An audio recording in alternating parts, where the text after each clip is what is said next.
This is the case when the garden is trying to swallow the gardener, you know, eat gardener for lunch.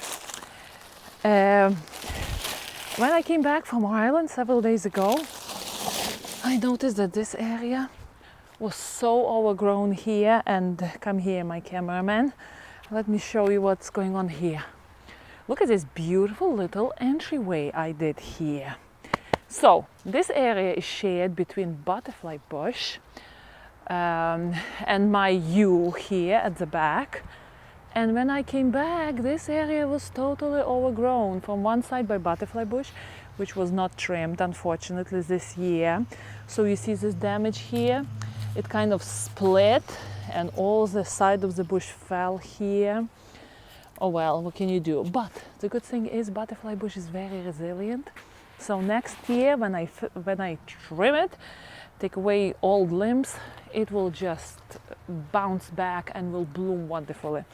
And then on another side we have quite an old yew which wants to grow, so we couldn't even walk through this area.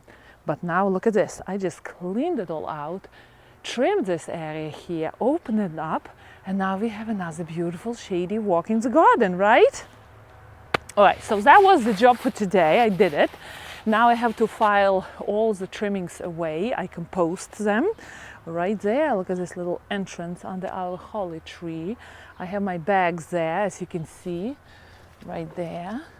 On this side, you see, all the new garden waste goes in those plastic bags. And I did a video how I do it. It's right here. The most important thing, to make holes at the bottom of those bags for water to escape. Otherwise your bags will be very stinky. And you can just do the recycle year after year and keep those bags under some shady tree, as I'm doing it, away from my garden. And if you don't have space, this is a very good option to recycle, not to throw that stuff away in the brown bags for the town to pick up. At least that's what we do in our town of Connecticut, Stratford, that's where I live. So let me give you a good tour of what's happening in our back porch, because I was able to put all the plants back and I will show you all the flowers. The garden is sunny and warm and beautiful. We had a very cool day, cool morning. Well, excuse us for this mess here. I'm going to clean it up. But we had a very kind of nice and autumn morning. I believe it was like 70 degrees only. It was very refreshing. Right now it's very sunny. I just came from Ireland several days ago and it was so cold. I had to wear like 3 sweaters. I looked like a hamster like this because I was not prepared for the cold weather. So I super appreciate warm sunny days here in my garden. So this is going to go. Look at my roses. This space is shared big time, and I think that it's too much for my roses, but look at them. I try to grow roses organically in my garden.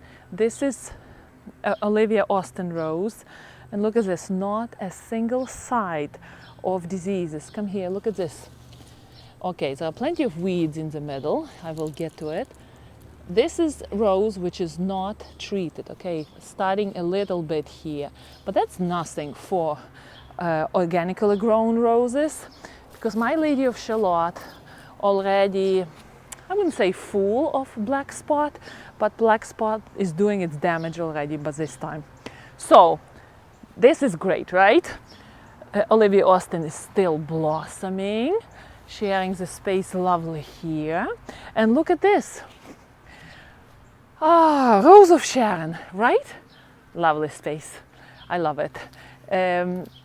I planted Rose of Sharon here deliberately because I like the white color and it's getting a little bit too much for this space.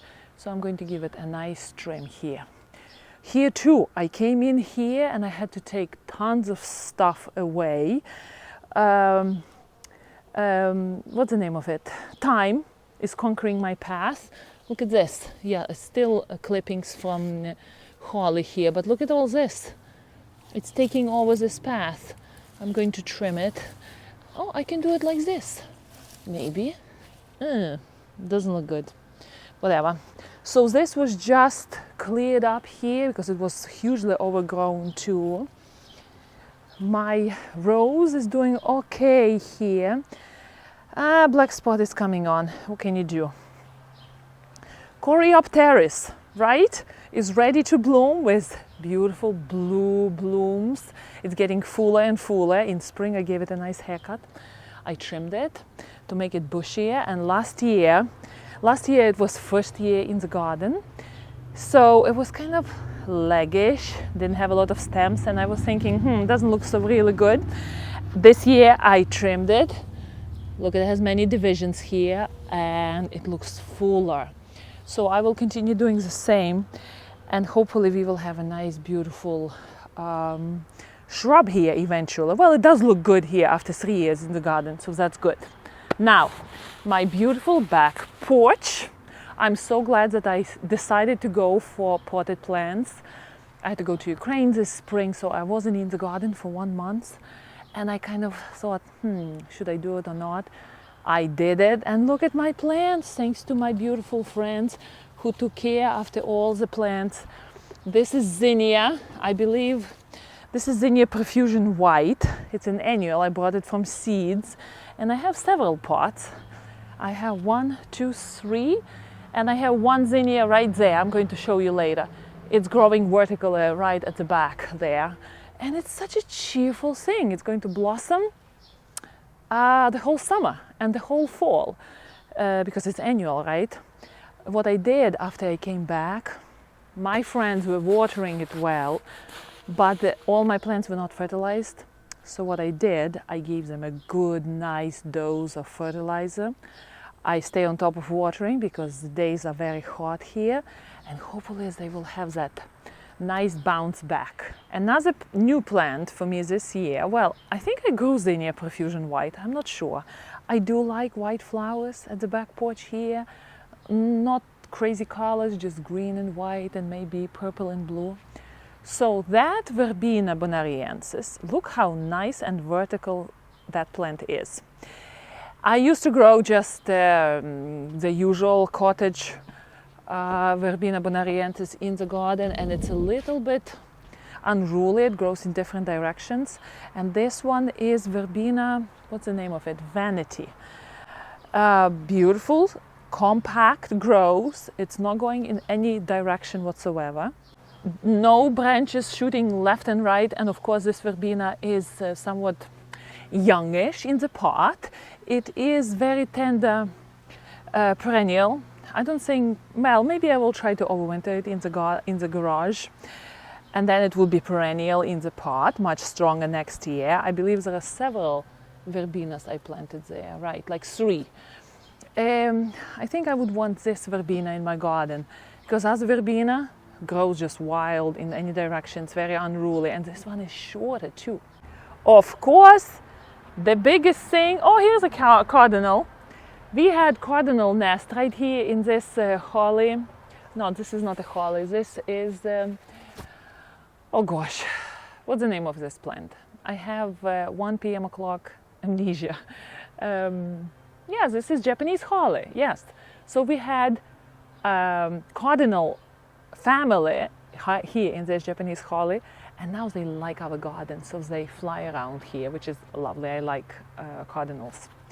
The backbone of my garden belongs to sedum. Look at this beautiful thing. I love it every year. I have 4 pots, and look how nice and bushy they grow. Oh, I love it. And this is Autumn Joy. It never flops unless I overfeed it.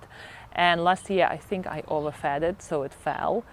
This year they are on a diet, not very succulent, not very thick, the stems, as you can see, but it's nice, erect. It's going to be covered with blooms very soon, and tons of pollinators will come. Look how lovely it is. Beautiful, right? Also, they got fertilized a little bit, not too much. And you can see pollinators are already kind of checking it to see if there are flowers, because pollinators love sedum. Now, Lady of Shalott. Lady of Shalott is studying black spot, unfortunately. And there are 2 bushes here, right? So 18 inches apart. And look at this beautiful, nice, strong basil shoot this bush created, which is lovely. And there are how many did it create? It created 3 basil shoots this year, which is very good. You want that to happen in a row. But the problem here is, since there are 2 bushes growing, this bush, which is stronger, created 3 basil shoots, and then one other one didn't create anything. So this guy is getting stronger, that guy is getting weaker. What can you do? I can't really do anything about it. I can't just say, hey, Lady of Shalott, create basil shoots. And I remember some of you were asking me, how do basil shoots look? Let me show you. Some of them can be very green, some of them can be very burgundy. For example, here, look at this. Disregard this piece of furniture, my husband is working on it, but look at that beautiful sight. That's very burgundy, very sinister looking, but that's my generous gardener, and it created a nice shoot there. Let's go around here and look at this side, at the base of this plant. Look at those green, nice stems coming from the bottom. Those are the new shoots for this year.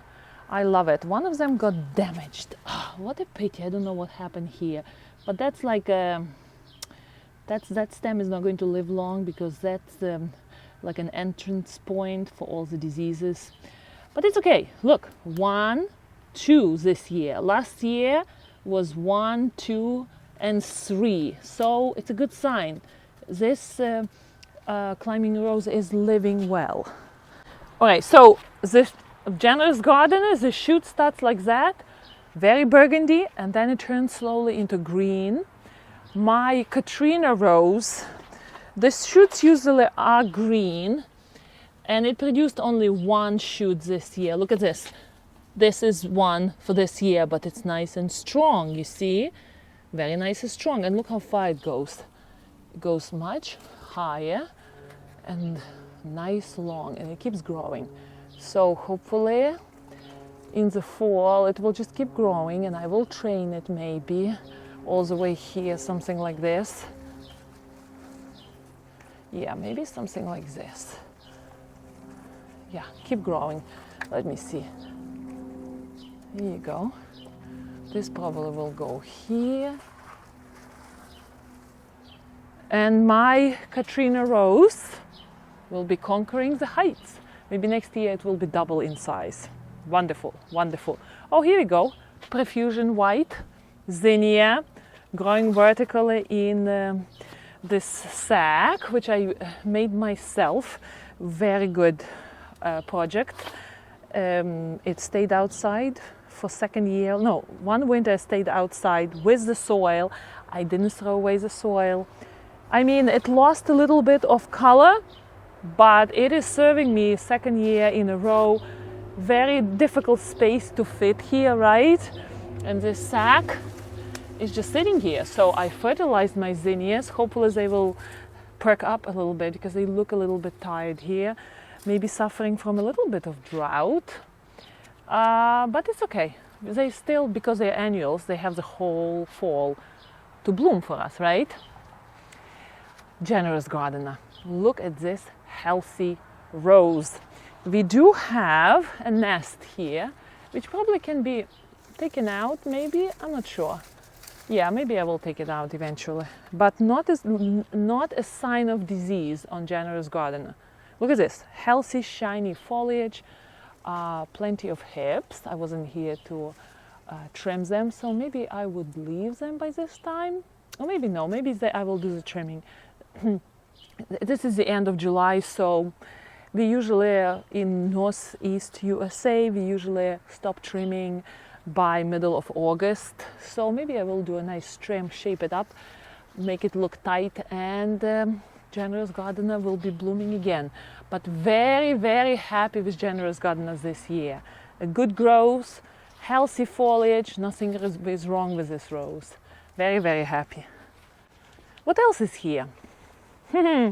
My daughter is doing a very good job of filming, and when I was ready to talk about this hydrangea, she said, when did this thing happen here? Is this in the ground?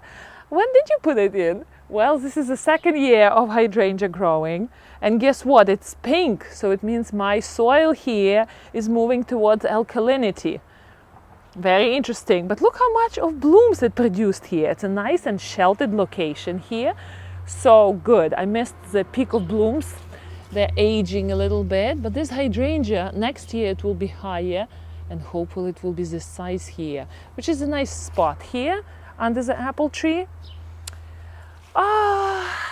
Otherwise the garden is quiet as usual. What else did I want to show you? Oh, one more thing. Look at this thing.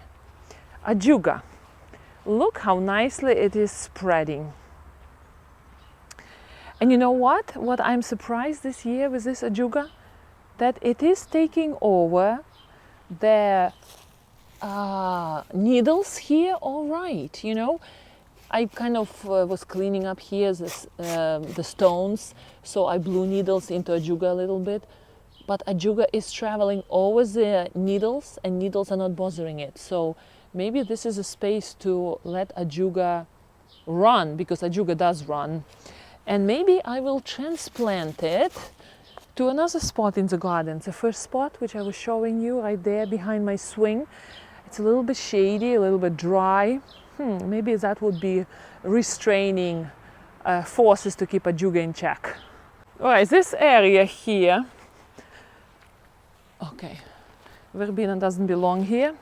This area here, my rose is blooming its second blooms, much smaller. It's Cordes rose here, Parfuma. You know what? I am slightly disappointed by New Dawn. I'm not sure. It looks a very weak rose. I'm giving it another year to grow here and see what it does. It doesn't want to produce basal shoots. It's producing these long shoots on top of the stem, which is annoying, you know. Looks like we will have different trimming technique here applied to New Dawn. It's very unruly, I can see in its growth. All right, we will see next spring what will happen. And the same here with this New Dawn on this side. Very slow to mature here. I understand that the sun is not as strong here and roses do need sun, but still, this is their, third year in the ground? And it's kind of slow. I don't like it. What can you do? All right, my dear gardeners. So this is it about the garden. Everything lived well. Next project which I'm going to do is going to be the upholstering of my sofa. I will keep you posted. Meanwhile, have a lovely day and we will see you next time. Happy gardening.